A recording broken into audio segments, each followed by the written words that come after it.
Anitha Pushpavanam Viha YouTube channel அன்பர்கள் அனைவருக்குமே அன்பான வணக்கம். நம்முடைய YouTube சேனல்ல தொடர்ந்து பல பதிவுகளை பார்த்துக்கிட்டு வரோம். இன்றைக்கு இந்த பதிவில் நாம் பார்க்க இருப்பது வாழ்க்கைக்கு தேவையான ஒரு பதிவு. அதாவது பிறருடைய துன்பத்தை பார்த்து சிலர் மகிழ்ச்சி அடைகிறார்கள் இல்லையா, அதை பற்றி அவர்களை பற்றி தான் அலசப் போகிறோம்.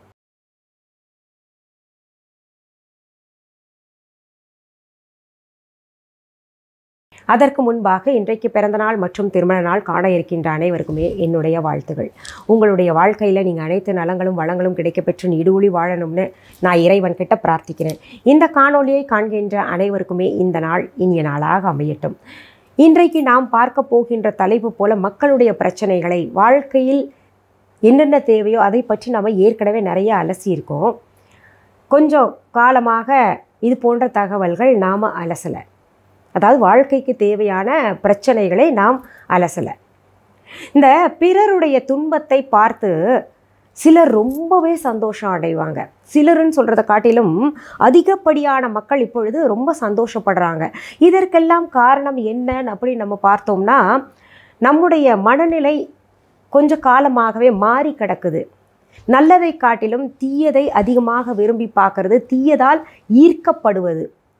அந்த காலத்தில் பெரியவங்க நல்லதை சொல்லி வளர்த்தாங்க. உயர்ந்த எண்ணங்கள் மற்றும் உயர்ந்ததையே பேசிக்கிட்டு இருப்பாங்க. ஆனால் இந்த காலத்தில் பெரியவங்க வீட்டில் இருந்தால் கூட அது போல் பேசுகிறத சின்னவங்க கேட்குறதில்ல. வாயை மூடி எனக்கு எல்லாமே தெரியும் அப்படின்னு சொல்லிடுறாங்க. இன்னொன்று, அந்த மாதிரி பேசக்கூடிய பெரியவங்களை நம்ம வீட்டில் வச்சுக்கிறது இல்லை. அவங்கவுங்க வாழ்க்கையை பார்த்துக்கிட்டு வீட்டில் இருக்கிறது 2-3 பேர் அல்லது 4 பேர் இருக்கிறது, அவரவர்களுடைய வாழ்க்கையை பார்த்துக்கிட்டு போயிட்டுருக்கோம். அப்பா ஆஃபீஸ்க்கு போகிறாருன்னா அம்மா அவங்களும் ஆஃபீஸ்க்கு போகிறாங்க. வந்த பின்னாடி கொஞ்ச நேரம் ரிலாக்ஸ் பண்ணுற டிவி பார்க்குறது. அப்புறம் செல்ஃபோன், அந்த தாக்கம் தான் நிறையா இருக்குது. டிவி பார்க்குறோமோ இல்லையோ செல்ஃபோன் பார்க்குறது. ஆளுக்கு ஒரு செல்ஃபோன் கையில் வச்சுக்கிட்டு அதில் என்னென்ன இருக்கோ அதை பார்த்துக்கிட்டு உட்காந்துட்ருக்கிறது. நமக்கு உரியவர்கள் பக்கத்தில் இருக்கும்போது அவங்க கூட பேசுகிறது கிடையாது. பேசினால்தானே நமக்கு நல்லது சொல்கிறவங்க சொல்கிற கருத்துக்களை ஏற்றுக்க முடியும். ஆனால் நிறைய குடும்பங்கள் இப்போ பேசுனா பிரச்சனையில் போய் முடியுதுன்னு பேசாமல் இருக்கிறது நல்லதுன்னு சொல்லிட்டு செல்ஃபோனை வச்சுக்கிட்டு இருக்காங்க. இதெல்லாம் நல்லதா அப்படின்னு பார்த்தோம்னா ரொம்ப ரொம்ப கெட்டது. நம்ம ஏனோ தானோன்னு வாழ்ந்துக்கிட்டு இருக்கிறோம். யாருக்கும் ஒரு பிடிப்பு கிடையாது. உறவுகள் மதிப்பு தெரியாமல் வாழ்ந்துக்கிட்டு இருக்கிறோம். பிறர் கஷ்டப்படும் போது வீட்டுக்குள்ளே இருக்கிறவங்களே அதை பார்த்து மகிழ்ச்சி அடையக்கூடிய ஒரு மனநிலையில் வாழ்ந்துக்கிட்டு இருக்கிறோம். பழிக்கு பழி வாங்குகின்ற குணம் இருக்கின்ற காரணத்தினால தான் வீட்டில் இருக்கிறவங்களே கஷ்டப்பட்டாங்கன்னா அதை பார்த்து சந்தோஷப்படுறது. நீ அன்னைக்கு என்ன சொன்ன பார்த்தியா, இப்போ கஷ்டப்படு அப்படின்னு அவர்களை பரிகாசம் பண்ணுவது, கேலி பண்ணுவது. அவர்களுடைய மனம் வேதனையில் இருக்கும் பொழுது இன்னும் கொஞ்சம் எரியிற தீயில எண்ணெய் ஊற்றுற மாதிரி சொல்லிக்கிட்டு இன்னும் வேதனை அடைய செய்வது.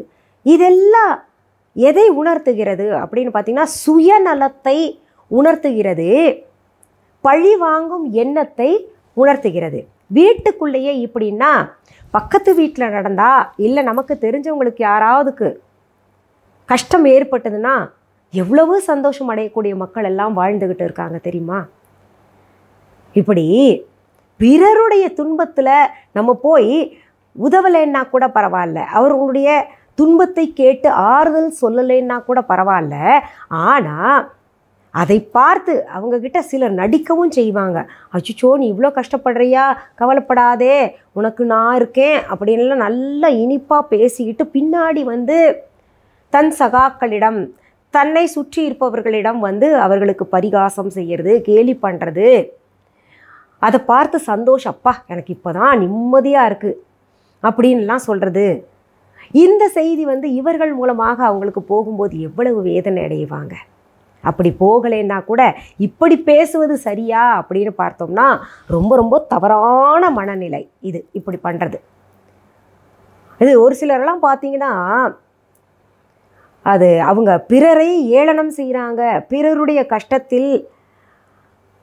கஷ்டத்தை விமர்சிக்கிறார்கள் அப்படின்றது தெரியாமலேயே தன்னை பற்றி பெருமையாக பேசுவது. அதாவது என்கிட்ட இது இருக்குது அப்படின்றத சொல்லிட்டு போவாங்க. இல்லாதப்பட்டவர்கள் அதை பார்க்கும்போது மனதால் ரொம்ப பாதிக்கப்படுவாங்க. இதெல்லாம் பார்த்திங்கன்னா இப்போ மீடியாலேயே வர ஆரம்பிச்சிருச்சு. சிலர்லாம் உட்காந்து பேசுகிறத பார்ப்பீங்க. இப்படி பார்த்தீங்கன்னா வீட்டுக்குள்ளேயும் இருக்குது, ஆஃபீஸுக்கு போனாலும் அங்கேயும் இது போல் மனவேதனைப்படுத்தக்கூடிய மக்கள் சுற்றி இருப்பார்கள். இந்த மனப்போக்கு எதை உணர்த்தும் அப்படின்னு சைக்கியாட்ரிஸ்ட்டை போய் கேட்டிங்கன்னா, தான் மகிழ்ச்சியாக இல்லைன்னா மற்றவங்களும் மகிழ்ச்சியாக இருக்கக்கூடாது அப்படின்றது, பழி வாங்கிறது. அப்புறம் ஒரு சிலரெல்லாம் வெளியில் நான் நல்லா இருக்கேனாக்கும் அப்படின்னு கம்பீரமாக நடப்பாங்க. ஒரு தன்னிறைவு இல்லாத வாழ்க்கையை வாழ்ந்துக்கிட்டு இருப்பாங்க. பிறர் கஷ்டப்படும் பொழுது அதை பார்த்து சந்தோஷப்படுவாங்க இவங்க. பரவாயில்ல, நம்ம வெளியில் கம்பீரமாக வாழ்ந்துக்கிட்டு இருக்கோம், உள்ளுக்குள்ளே வேதனைப்பட்டுக்கிட்டு இருக்கோம், இந்த வேதனை அவனும் படுறான், எனக்கு இப்போ திருப்தியாக இருக்குது அப்படின்னு ஒரு சிலரெல்லாம் ரொம்ப சந்தோஷப்பட்டு அதில் ஒரு இன்பத்தை காண்பார்கள். இதெல்லாம் சரியான மனப்போக்கு கிடையாது. இதெல்லாம் சுயநலவாதத்தை காண்பிக்குது. நாம் நல்லா இருந்தால் போதும், அடுத்தவங்க நம்மளை போல, அதாவது நமக்கு நிகராக வாழக்கூடாது, நம்மளை போல சந்தோஷமாக இருக்கக்கூடாது அப்படின்ற ஒரு மனப்போக்கை காமிக்குது. அதே சமயத்தில் பார்த்திங்கன்னா, நான் மட்டும் கஷ்டப்படுறேன், இவங்களும் கஷ்டப்படட்டும், இப்போ தான் எனக்கு திருப்தியாக இருக்குது அப்படின்ற மாதிரி. அதாவது தான் கஷ்டப்படுறது மட்டும் இல்லாமல் எதிராளியும் கஷ்டப்படணும், சுற்றி இருக்கிறவங்க அத்தனை பேருமே கஷ்டப்படணும். அதாவது இந்த மனநிலை உள்ளவர்கள் அவர்கள் பார்க்கின்ற அத்தனை பேருமே அவரை போல கஷ்டப்படணும்னு நினைப்பாங்க. அதாவது கஷ்டப்படுகின்ற ஒருத்தர் தன்னை சுற்றி இருக்கிறவங்க அத்தனை பேருமே கஷ்டப்படணும்னு நினைப்பாங்க. வீட்டுக்குள்ளேயே நீங்கள் கவனித்து பாருங்கள், ஒருத்தர் சந்தோஷமாக இருந்தாங்கன்னா அதை பார்க்க சகிக்காதவங்க அவங்கள கிண்டல் கேலி பண்ணி இல்லை வீணாக சீறிக்கிட்டு அவங்க கண்ணில் தண்ணி வர்ற வரைக்கும் விட மாட்டாங்க. அவங்க வேதனைப்படும்போது கண்ணீர் விட்டு அழும்போது அதில் ஒரு நிறைவு இவங்களுக்கு கிடைக்குது. இதைத்தான் பார்த்திங்கன்னா சைக்கோ அப்படின்னு பொதுவாக சொல்லுவாங்க. சில சைக்கோ மக்கள் அப்படி தான் இருப்பாங்க. உண்மையிலேயே இதுக்கு பேர் சைக்கோன்னே வச்சுக்கலாம் நம்ம. இப்படிப்பட்ட சைக்கோ மனிதர்கள் தானும் சந்தோஷமாக இருக்க மாட்டாங்க, பிறரும் சந்தோஷமாக இருக்கிறது விரும்ப மாட்டாங்க. பிறர் துன்பப்படும் போது ஒரு விதமான இன்பம் இவங்களுக்கு ஏற்படும், மகிழ்ச்சி ஏற்படும். இதெல்லாம் பார்த்தீங்கன்னா தானும் வாழ தெரியாமல் பிறரையும் வாழ விடாமல் செய்யக்கூடிய ஒரு சைக்கோத்தனமாக தான் நம்ம கொள்ள வேண்டும். இது நிறைய குடும்பங்களில் நான் பார்த்துருக்கேன். நிறைய ஆண்களே, பெண்களும் செய்கிறாங்க. அந்த துணை சந்தோஷமாக, அது பெண்ணாக மனைவி சந்தோஷமாக இருக்கிறதையோ இல்லை கணவன் சந்தோஷமாக இருக்கிறதோ பிடிக்காது. ஒரு துணை சந்தோஷமாக இருக்கும்போது பிடிக்காமல் அந்த சூழ்நிலையே கெடுக்கும் விதத்தில் ஏதாவது ஒன்று கோளாறு செஞ்சு அந்த இடத்துல அழுகை, சண்டை, சச்சரவு இது போன்ற ஒரு சூழ்நிலையை தாமே உருவாக்கி கொள்வார்கள். அப்படி நிறைய குடும்பங்களில் தினம் தினம் சண்டை சச்சரவு பார்த்து தான் நிம்மதியாக தூங்கவே போவாங்க.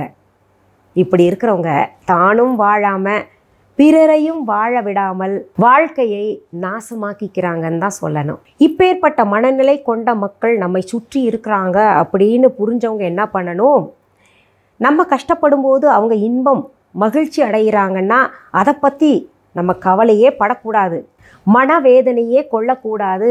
அவர்கள் முன்பாக நாம் கம்பீரமாக வாழ்ந்து காட்டணும். அதுதான் முடியாதுங்களே, ரொம்ப கஷ்டமாக இருக்குது. நமக்கு வேறு யாராவதுன்னா பரவாயில்ல, வீட்டுக்குள்ளே இருக்கிறவங்களே அப்படி நம்மளை பார்த்து மகிழ்ச்சி அடைகிறாங்கன்னா இதில் நிறைய பேர் சொல்லுவாங்க, நாத்தனார் அப்படிதாங்க, மாமியார் அப்படிதாங்க, மாமனார் அப்படிதாங்க, இல்லை என் கொழுந்தனார், இல்லை ஓரகத்தி இப்படி தாங்க அப்படின்னு எல்லாம் சொல்லுவீங்க.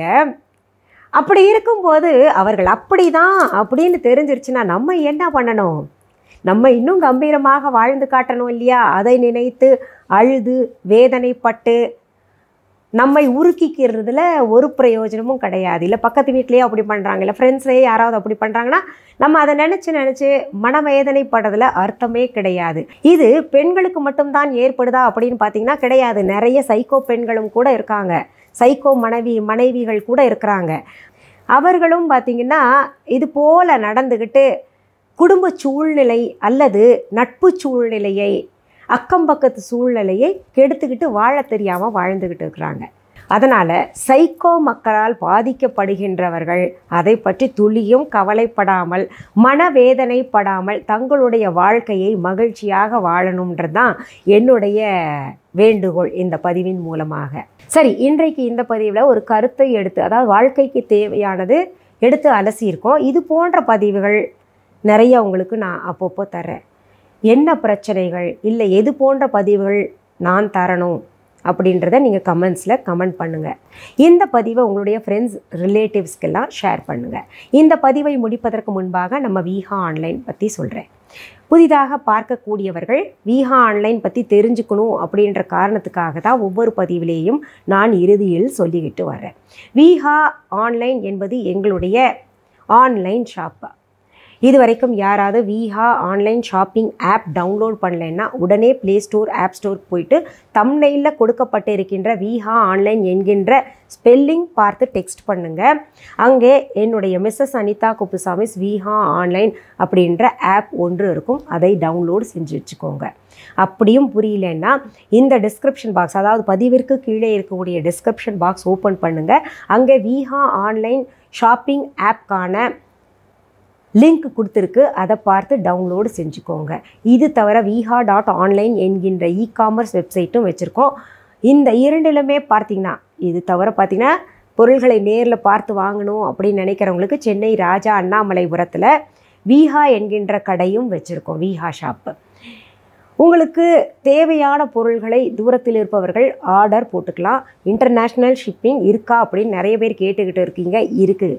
நாங்கள் எந்த இடத்திற்கு வேண்டுமானாலும் குறித்த நேரத்தில் நீங்கள் எதிர்பார்க்கின்ற நேரத்திற்கு முன்னதாகவே பொருள்களை சேஃபாக, அதாவது பாதுகாப்பாக அனுப்பிக்கிட்டு இருக்கிறோம். நம்முடைய விஹா ஆன்லைன் ஷாப்பிங் ஆப்பில் நிறைய பொருள்களை தினமுமே புதிதாக தரமான பொருள்களை பதிவேற்றம், அதாவது அப்லோடு செஞ்சுக்கிட்டு தான் இருக்கிறோம். போய் பாருங்கள். நான் நிறைய ஹோம்மேட் ப்ராடக்ட்ஸ் இப்போ சேர்த்துருக்கேன் புதுசாக.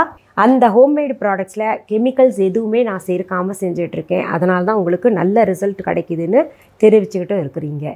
இன்னொரு தகவலையும் சொல்லிக்கிறேன். நம்முடைய விஹா ஷாப்கான கிளைகள் வேறு எங்கேயுமே இல்லை, பிரான்ச்சஸ் கிடையாது. ஒரே ஒரு கடை தான் வச்சுருக்கோம். நீங்கள் கூகுள் மேப்ஸ்லேயும் விஹா ஷாப்னு சென்னை ராஜா அண்ணாமலைபுரம்னு போட்டிங்கன்னா அழகாக உங்களை கொண்டு வந்து கடையில் விட்டுரும். என்னுடைய பெயர், புகைப்படம், வீடியோ பயன்படுத்திக்கிட்டு அவங்களுடைய கடை தாங்க, இல்லை அவங்க கடையில் இருக்கக்கூடிய பொருள்கள் தான் இங்கே வாங்கி விற்றுக்கிட்டு இருக்கோம் அப்படின்னு சொன்னாங்கன்னா அது முற்றிலும் தவறான செய்தி. இது போன்ற போலிகளை தவிர்ப்பதற்காக தான் நம்ம Viha online shopping app download பண்ணி வச்சுக்கோங்க அப்படின்னு சொல்கிறேன்.